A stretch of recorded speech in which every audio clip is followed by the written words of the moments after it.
Hello everyone, welcome to Eternal Brews. My name is Pojo, and today we are playing a Wild Elysian deck, which can actually be like a Huru deck, or even a number of other colors if you are so inclined.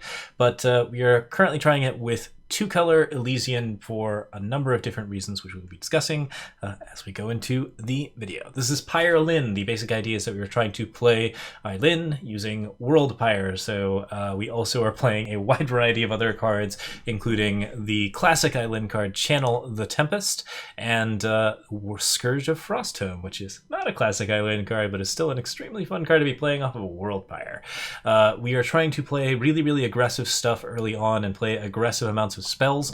In addition, we are fueling those spells with cards like Trailmaker, Shardbinder, Initiative Sands, and Sand Warrior to get our early start and defend our early start, basically setting up a little bit of a ramp setup while also building influence for the rest of the game. So let's talk about the big stuff, since the big stuff is most of the deck, but, well, first things first, a little bit of a look into the little stuff. We run Calibrate to make sure that we have an extra chance of drawing Worldpyre. Getting Worldpyre in the opening hand, or Calibrate in the opening hand, is almost critical for this deck. If you don't have Worldpyre, then the deck is going to have a little bit more trouble getting to where it needs to go, although certainly some throne decks are dirtly enough that you can get to where you need to go a little bit slower.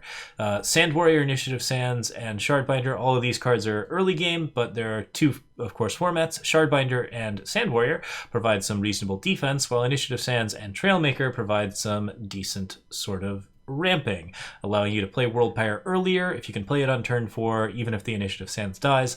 Paying for Worldpyre next turn will still allow you to play an 8-drop or better, since every single power in the deck is currently a double influence card, and also Trailmaker is building additional influence on top of that.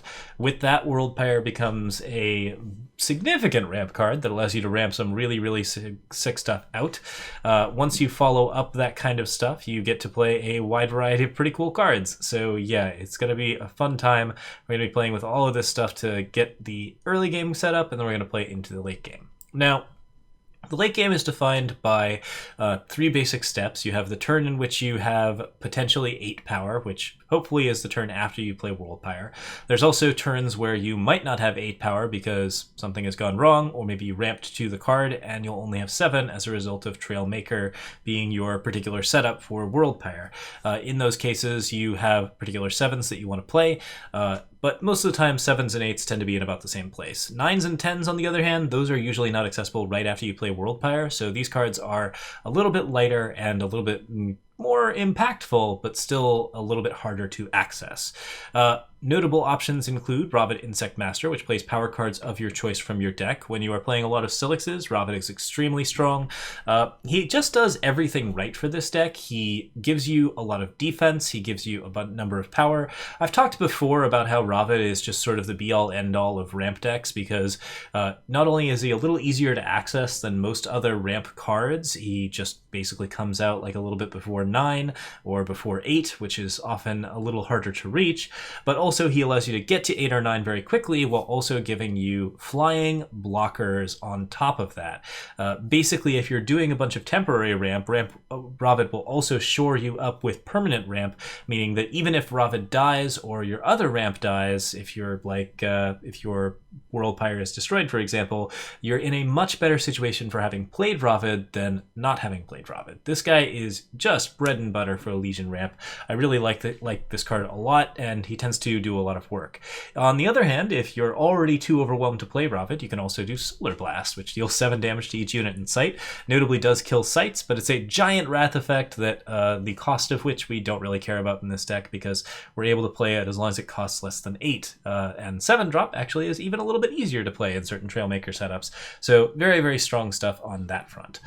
With power fixing, we're fixing with Wrath of Kyphus, since if we do not have big cards in our hand after playing Worldpyre, we can use Worldpyre to swap our hand with Wrath of Kyphus and thus get even bigger cards.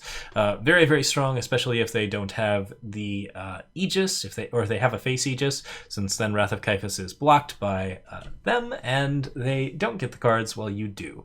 Always a fun time. Okay. So, other things that we are doing. Eilyn the Rising Storm deals a lot of damage, provides a big unit on board. This is the kind of thing that we typically want to play off of Worldpyre. Channel the Tempest, kills a large unit, draws a bunch of new big cards for you to play. Very, very important stuff. Soul's Rest, often a 4 of in this list, currently a 2 of. Gives you an additional turn, and also can decimate to put each unit into its owner's hand, which is a solid wrath effect that you can really take advantage of in a wide variety of situations. Scourge of Frostholm turns off spells, very, very important stuff, and Transpose gives you a Face Aegis, which turns out is important if you want to defend a Worldpyre.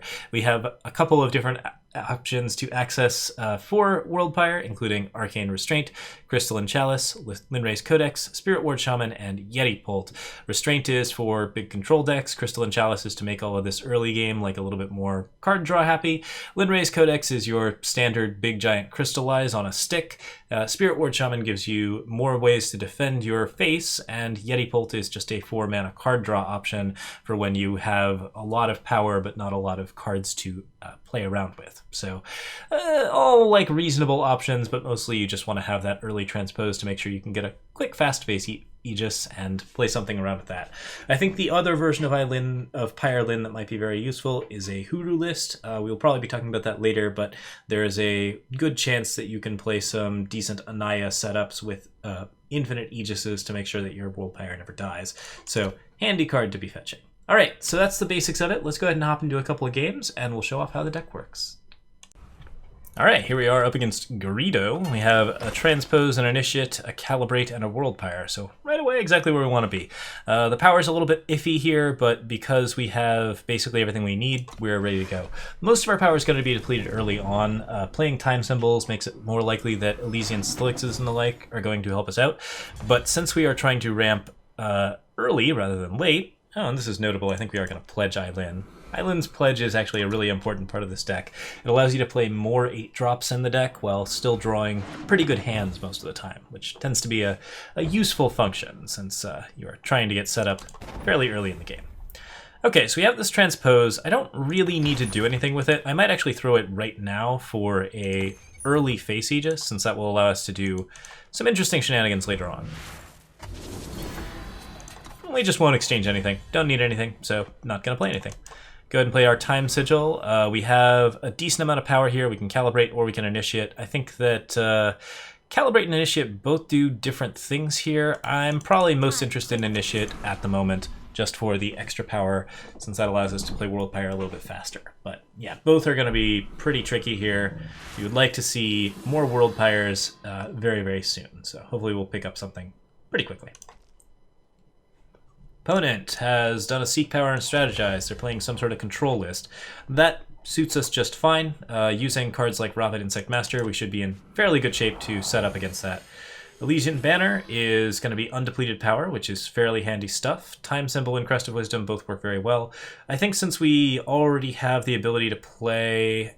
Any undepleted power would be great, but none of this is actually going to be undepleted in the way we want it to be, so I think we're going to grab the Crest of Wisdom. We're going to play that out, so that gets us up to 4, and then we're going to play another Initiate, hopefully not into a Hailstorm. But that will allow us to have enough power to play our Worldpyre, hopefully on time, and if we don't get our Worldpyre, we can do other things a little bit easy. Okay, got the Hailstorm. That's unfortunate since we do not have any sort of undepleted power here, but Seed of Wisdom sets us up just fine. And obviously we can, if our opponent is focused on killing our Hailstorms, they're not focused on drawing cards or doing other things, so that should help us out a little bit. Alright, gonna reread the Hailstorm. Oh, actually gonna reread the Strategize. So, going ahead and moving ahead with their particular plan, we're going to play our Worldpyre here for sure, and start moving into our late game. What we need at this point are Channel the Tempests and Scourge of Frostholms. If we can play Scourge of Frostholms, that's game. There's just not really much they can do about that at that point. We currently have 9 influence, so we can play everything but Scourge of Frostholm in the deck. And the Initiate might eat a Defiance here, but that's perfectly fine.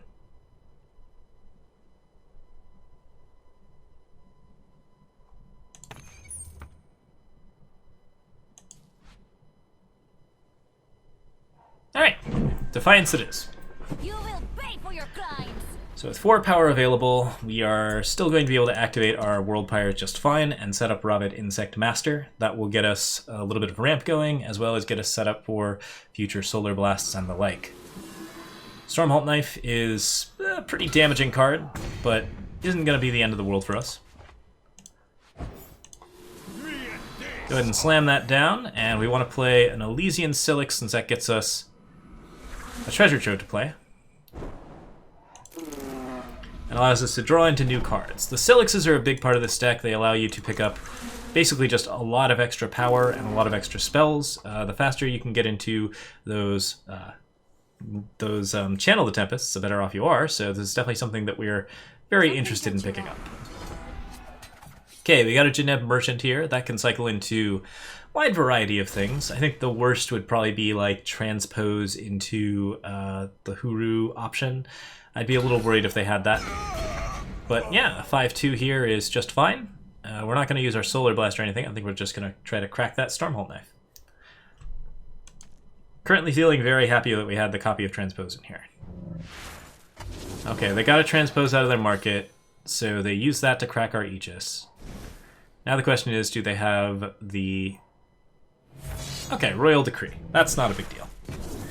Although Seek Power is unfortunately not a useful card in our deck. We have no sigils of any kind, since all of our power is dual power.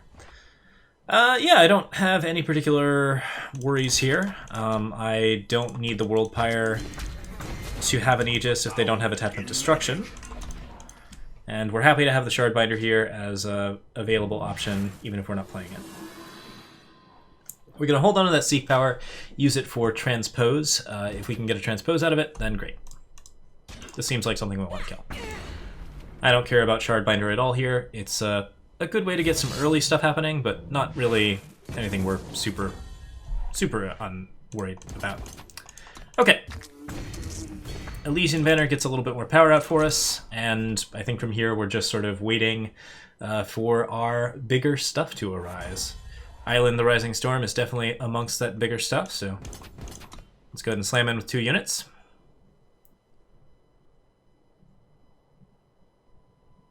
See what Greedo's up to. Taking some damage. And I can Worldpyre this, or I can play Eilyn. In this case, Eilyn is just fine. Getting some Seek Powers out. We're likely to see some harsh rolls here. We do want our Channel the Tempests, but Eilyn is popping Aegises, which is fairly important for us.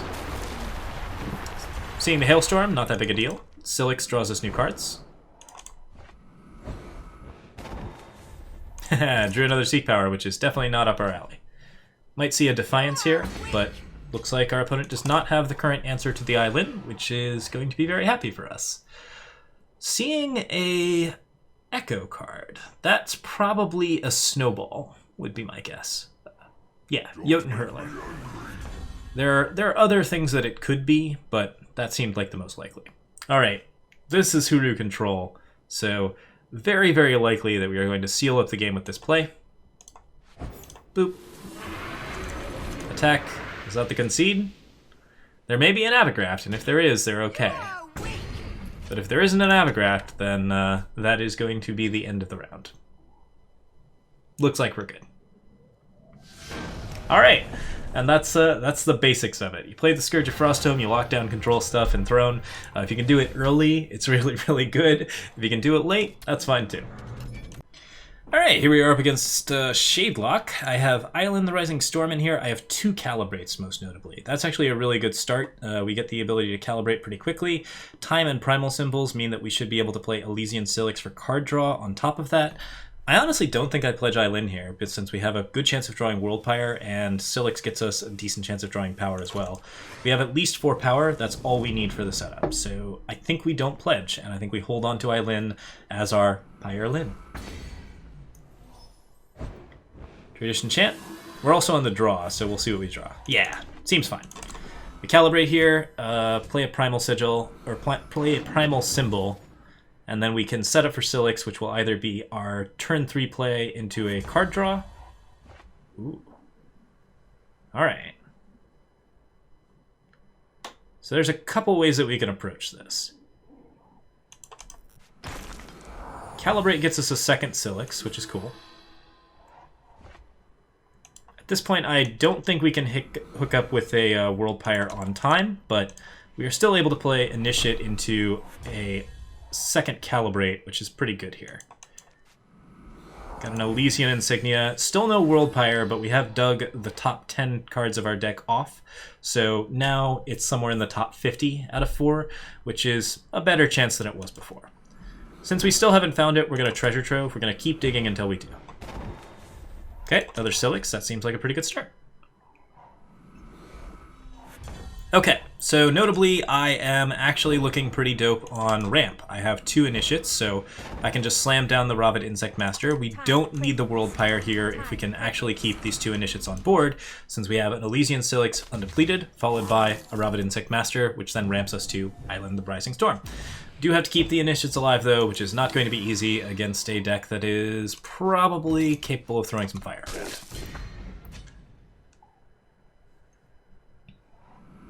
They got a Combre Vow, and that's neither here nor there.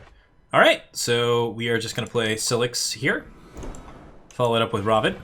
Play another Silix. I think that's our last Silix. We've actually gotten every single treasure trove.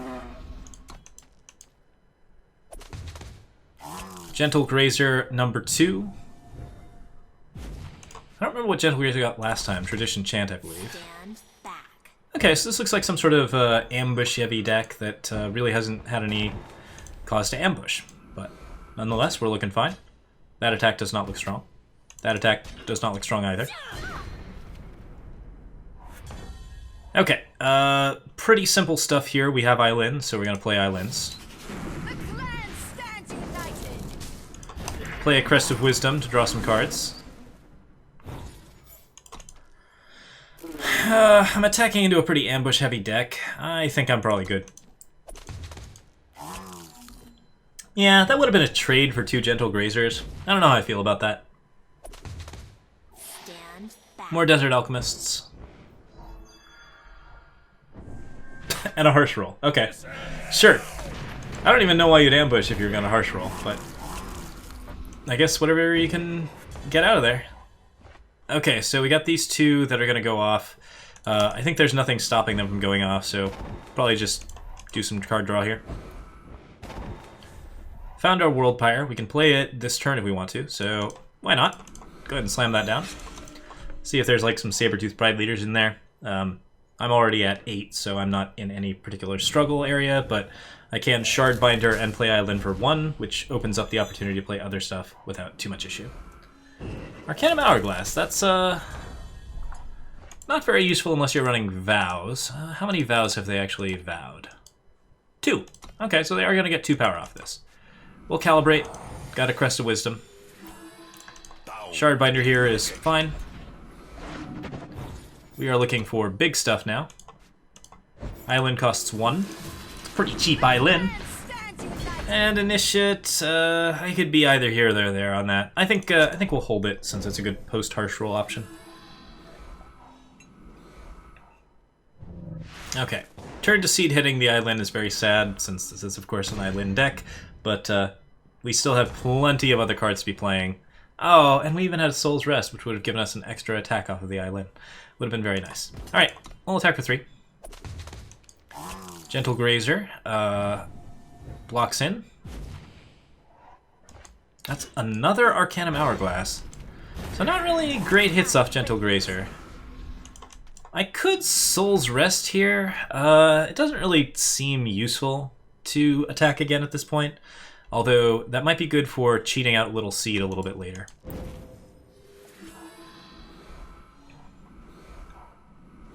Really curious what Shadelock's doing. We have a lot of power here. Okay, Wasteland Broker is going to put something in the top 20 cards of their deck, so now there's the potential for danger. But as to what the overall value is, still have no idea. Bound in magic. And nothing to Worldpyre here, just play our power, keep going. This could maybe be a Last Light Judgment deck, but I'm skeptical. That's a 4/5 attacking in. Think we're good. Got a Sand Warrior, that's a good blocker. Should help out with the Wasteland Broker. Hoodoo Vow, discarding stuff to Arcanum Hourglass. There must be some combo here that we haven't seen yet.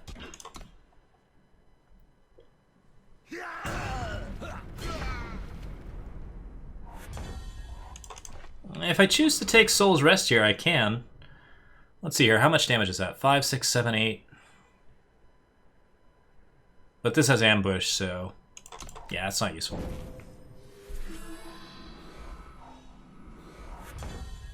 Another Shardbinder, but we have a 5/7, so we'll go ahead and swing in with it. Oh, that's unfortunate. Slam our Shardbinder down, and we'll just try and find something big. If we can get a channel off, we're good to go. I think at this point we even hold our power. Worldpyre? Nah, I'm good. We just want to get the biggest channel damage we can.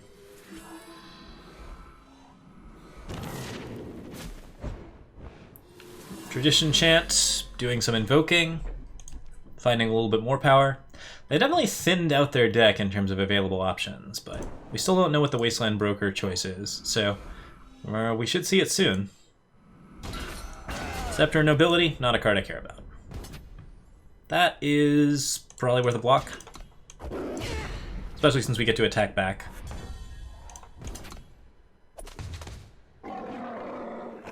Okay. Go ahead and fight. Then we'll Worldpyre. And we can play the Solar Blast, I guess, during the attacks. That should be fine.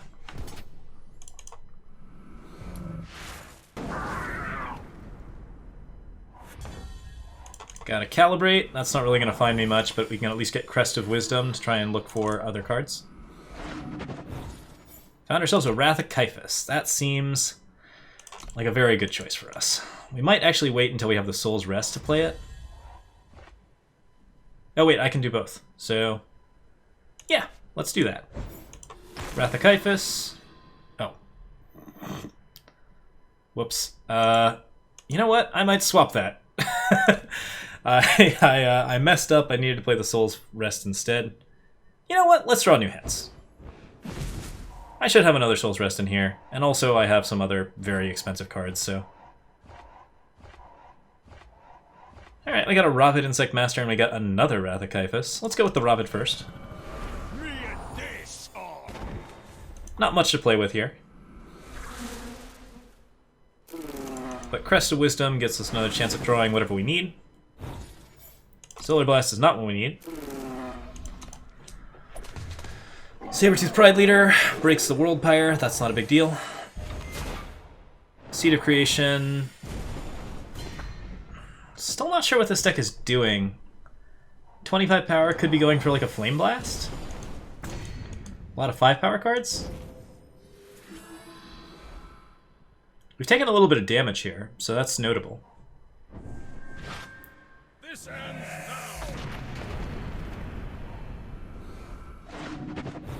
But I'm not in any particular danger. Shardbinder, Worldpyre. Worldpyre plays, I think, Wrath of Kyphus again. Opponent's played more cards than I have, so continuing to Wrath of Kyphus is going to be decent for us. Alright, we have a Sand Warrior, a Ravid Insect Master, an Elysian Banner, and a little Seed.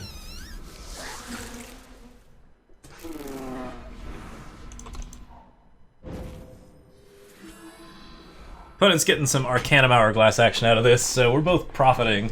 The question is, like, whether or not we have actually seen whatever they were trying to play. Did they get Seed of Creation from their Wasteland? I'm really curious as to what's going on now. Alright, we got a Zoltar Arcanum. That's pretty easy to break. I think we probably need to slam Scourge of Frostome next. Since the only other thing that can happen here is we can have stuff turned to Seed. Forbidden Research is Forbidden Research. Still discarding a lot of power and playing it with Hourglass. Alright, I'm going to go Worldpyre. Scourge of Frostome. I don't think they can kill us, so Zoltar Arcanum's fine to just... we should kill the Zoltar Arcanum. Dealing damage to them is nice here, but not super helpful, so I think we'll just call it. And yeah, Wrath of Kyphus would be good here, but we have a Channel of the Tempest, so we can just hold on. Go ahead and end our turn. Okay, opponent's at 22 power now. We have yet to see what this deck actually does. Zoltar Arcanum does not play spells because Scourge of Frostome locks down sights. The 4/5 can slam into a 2/2. I think we'll just knock it into a 1/1. My opponent has played, I think, every power in their deck now. So let's Channel the Tempest again. Knock that out.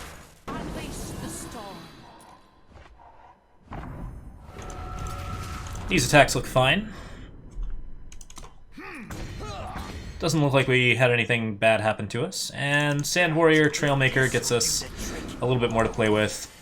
With the board in the state that it is in, I don't think we need to Wrath of Kyphus and draw new cards. We can play another Scourge of Frostome if we like. I think I would like that.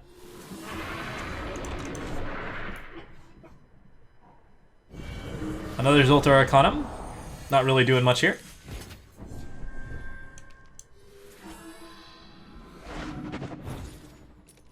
I think at this point we probably just want to crack that open.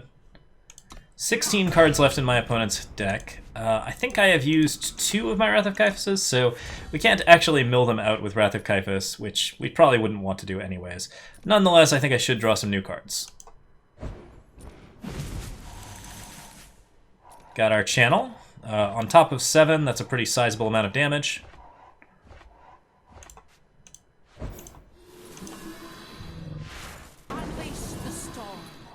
Transpose is pretty good, but I think the other Channel is the lethal here. Alright. That's a sort of basic idea of what our opponent's doing. We should check their Void. We can't check their Void to see exactly what they were running. I saw some Nahid's Distillations. It's possible that Bren Archmagister was the big finisher there, or that they had some sort of Wasteland Broker card that we missed. If you saw it gets shuffled in the discard pile, you can mention it in the comments. But yeah, that was a pretty good round to end the night on, so we'll call it there. Alright, that's our brew. As always, these decks tend to be sort of legendary catch-alls because the deck is designed around playing very large, expensive cards. You should substitute any big, expensive cards that you can't craft with big, expensive cards that you already own, because those are always reasonable substitutions.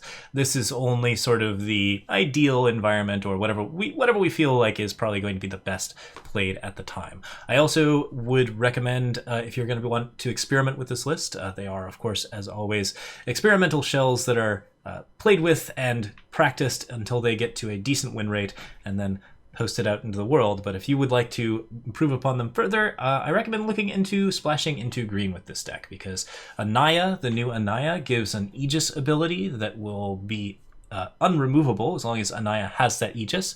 And of course you can play big cards such as Aid of the Huru, which are always really, really fun off of Worldpyre if you want to go even deeper into Worldpyre for an immediate effect.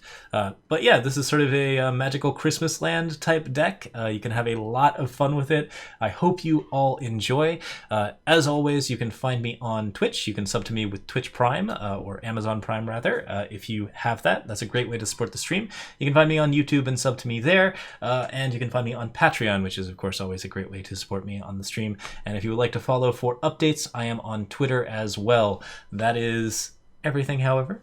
Thank you so much for watching. Oh, one last thing. We are going to be gone from Friday to Tuesday. I should be prepping some YouTube videos for that space of time, but I am not going to be streaming on those days due to the fact that I am going to be gone for 4th of July, my family's big holiday. All right, that's everything. Thank you so much for watching. I hope you enjoyed the video, and I'll see you all next time with more Eternal Brews.